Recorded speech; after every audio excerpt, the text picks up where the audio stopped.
Hello everyone, I am Muskan Agarwal, senior operation executive at JR compliance. आज हम बात करेंगे सीएसआर रजिस्ट्रेशन के प्रोसेस के बारे में। तो पहले हम बात कर लेते हैं कौन कौन से टॉपिक्स जो हैं ब्रीफली आज हम डिस्कस करने वाले हैं। First, concept for CSR. Second is legal framework for CSR. Third is eligibility criteria of NGOs for undertaking CSR activities. Fourth is complete process of CSR registration, and the fifth is documents required for processing for CSR activity. हमारा first question arise होता है, what is corporate social responsibility. CSR आखिर क्या है। Company जो है undertake करती है सोशल वेलफेयर एक्टिविटीज। उनका एम होता है बेसिकली कलेक्टिवली वो जो है ह्यूमैनिटी को डेवलप करे। ह्यूमैनिटी को वो डेवलप कैसे करेंगे। First, promotion of education. Second is infrastructure development.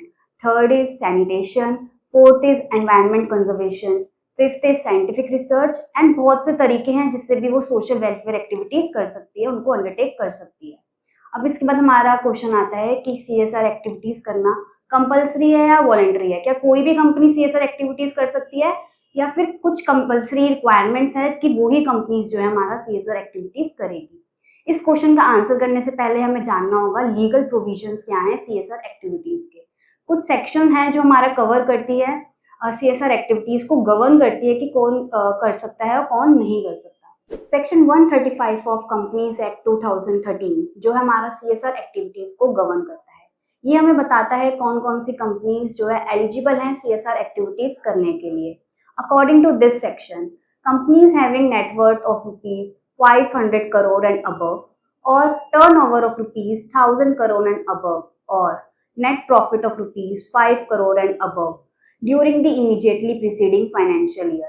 अगर कोई भी कंपनी इन तीनों क्राइटेरिया में से किसी एक भी क्राइटेरिया में फॉल कर रही है तो उसको सीएसआर एक्टिविटी करना मैंडेटरी है। जो भी कंपनी अगर इन क्राइटेरिया में फॉल करेगी उनको अपना 2% of average net profit immediately preceding 3 financial year जो है सीएसआर एक्टिविटीज में स्पेंड करना है। तो हमारा क्वेश्चन था क्या सीएसआर एक्टिविटी करना मैंडेटरी है या वॉलेंट्री है। तो इन कंपनीज में जो कंपनीज इन 3 क्राइटेरिया में फॉल करेगी उनके लिए कंपल्सरी है। बेसिकली कंपनी वॉलेंट्री भी ये काम कर सकती है। सो कंपनी क्या करती है, वो एक स्पेसिफिक फंड जो है मेंटेन करती है जो कि वो सीएसआर एक्टिविटीज में जो है स्पेंड करेगी। अब इस फंड को वो बाद में जो है एनजीओ को दे देती है ताकि वो सीएसआर एक्टिविटीज में जिसमें वो स्पेशलाइज्ड है उस पर वो स्पेंड कर सके। अब पहले तो कंपनी ने जो है फंड इकट्ठा करा। फंड जब उसका जो 2% ऑफ एवरेज नेट प्रॉफिट है वो इकट्ठा हो गया, उसके बाद वो फंड वो एनजीओ को देगी और एनजीओ उसको स्पेंड कर देगा जिसमें वो स्पेशलाइज है। तो इससे आप देख रहे होंगे दोनों ही दो पार्टीज हैं उनको म्यूचुअल बेनिफिट हो रहा है। कंपनी जो है अपना टाइम एंड एफर्ट जो है सेव कर पा रही है और एनजीओ को एक गारंटीड अमाउंट, एक गारंटीड फंड मिल रहा है जिसको वो स्पेंड कर सकती है उन एक्टिविटीज में जिसमें वो स्पेशलाइज्ड है। एलिजिबिलिटी क्राइटेरिया क्या है सीएसआर एक्टिविटीज अंडरटेक करने का। फर्स्ट, वो रजिस्टर्ड एनजीओ होनी चाहिए। अगर आप सेक्शन 8 कंपनी के फॉर्म में फॉर्म हो रहे हैं तो कंपनीज एक्ट के अंदर आप रजिस्टर्ड होने चाहिए।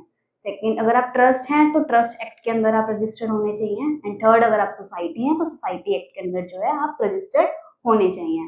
सेकंड पॉइंट हमारा आता है कि आप 3 साल से जो है परमिटेड सोशल एक्टिविटीज जो है कैरी ऑन कर रहे हो। अब परमिटेड सोशल एक्टिविटीज क्या होती हैं। ये वो एक्टिविटीज हैं जो इंडिया में गवर्न करी गई हैं कि आप सोशल वेलफेयर के लिए वो एक्टिविटीज कर सकते हैं। ये activity like promotion of education हम दे रहे हैं या सैनिटेशन या फिर हेल्थ केयर फैसिलिटीज हम लोग प्रोवाइड कर रहे हैं, एनवायरनमेंट के लिए हम कुछ कर रहे हैं या फिर और भी सोशल वेलफेयर जो परमिट करी गई है इंडिया में, वो सब एक्टिविटीज आप 3 साल से कैरी ऑन कर रहे हो। थर्ड हमारा आता है कि वो section 12A and 80G of income tax act का जो है उसमें रजिस्टर्ड होनी चाहिए, उनके पास उसका सर्टिफिकेट होना चाहिए। एनजीओ के लिए मस्ट है कि वो 12A एंड 80G के अंदर रजिस्टर्ड हो। ये दोनों ही हमें टैक्स बेनिफिट जो है प्रोवाइड करता है और ये दोनों ही इनकम टैक्स का एक सेक्शन है। सेक्शन 12A जो है हमें टैक्स एग्जम्पशन देता है एंड सेक्शन 80G जो है हमारा वो हमें प्रोवाइड करता है डिडक्शन टैक्सेबल इनकम के अंदर। तो ये 3 क्राइटेरियाज हैं जिसको आप अंडरटेक कर सकते हैं सीएसआर एक्टिविटी। सो अब हम बात करेंगे सीएसआर रजिस्ट्रेशन का प्रोसेस हम कैसे फॉलो अप करें। तो आपको फॉर्म CSR 1 जो है मिनिस्ट्री ऑफ कॉर्पोरेट अफेयर्स के पोर्टल से डाउनलोड करना है।